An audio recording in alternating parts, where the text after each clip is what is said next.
ഇന്നലെ രാത്രി പോലീസിനെയും നാട്ടുകാരെയും ഒരുപോലെ കബളിപ്പിച്ച് വാഹനവുമായി കടന്നുകളഞ്ഞ 3 പേർ ചടയമംഗലം പോലീസിന്റെ പിടിയിൽ. ചെറിയ വിളനല്ലൂർ ജംഗ്ഷന് സമീപം കക്കൂസ് മാലിന്യം ഒഴുക്കിക്കളയുന്നതിനിടയിൽ നാട്ടുകാരുടെ ശ്രദ്ധയിൽപ്പെട്ടപ്പോൾ വാഹനവുമായി റോഡുവിള, കരിങ്ങന്നൂർ, ഓയൂർ, പൂയപ്പള്ളി വഴി അമിത വേഗത്തിൽ കൊട്ടാരക്കരയിലേക്ക് ഓടിച്ചു പോകുകയും പോലീസും നാട്ടുകാരും കൊട്ടാരക്കരയിലെത്തി ഈ വാഹനത്തെ കണ്ടുപിടിക്കാൻ ശ്രമിച്ചെങ്കിലും ഈ വാഹനം എങ്ങോട്ടാണ് പോയതെന്നറിയാതെ നാട്ടുകാരും പോലീസും മടങ്ങുന്നതിനിടയിൽ കൊട്ടാരക്കര പോലീസിന്റെ ശ്രദ്ധയിൽപ്പെടുകയും ഈ വാഹനത്തെയും ഈ വാഹനത്തിൽ യാത്ര ചെയ്തിരുന്നവരെയും കൊട്ടാരക്കര പോലീസ് അറസ്റ്റ് ചെയ്യുകയായിരുന്നു.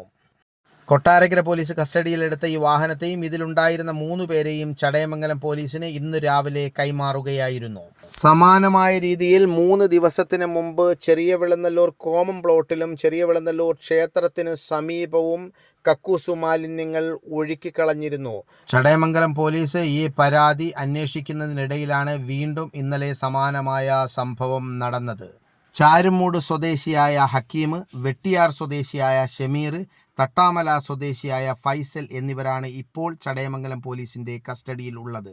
ഇവർക്കെതിരെ പൊതുസ്ഥലങ്ങളിൽ മാലിന്യം ഉപേക്ഷിച്ചതും അപകടകരമായ രീതിയിൽ അമിത വേഗത്തിൽ വാഹനം ഓടിച്ചതും ഉൾപ്പെടെയുള്ള വകുപ്പുകൾ ചേർത്ത് കേസെടുക്കുമെന്ന് ചടയമംഗലം പോലീസ് അറിയിച്ചു. ഈ കൂട്ടത്തിലുള്ള ഒരാൾ കഴിഞ്ഞ 1 വർഷത്തിന് മുമ്പ് കാറാളികോണം വെള്ളിയിഞ്ച ചിറയുടെ ഭാഗത്ത് മാലിന്യം ഉപേക്ഷിച്ചതിന് പിടിയിലായ ആളാണ്.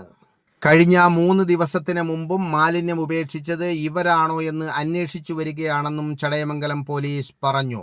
ചടയമംഗലത്ത് നിന്നും ആയൂർ ടു ഓയൂർ ന്യൂസിനു വേണ്ടി മുജീബ് ആക്കൽ.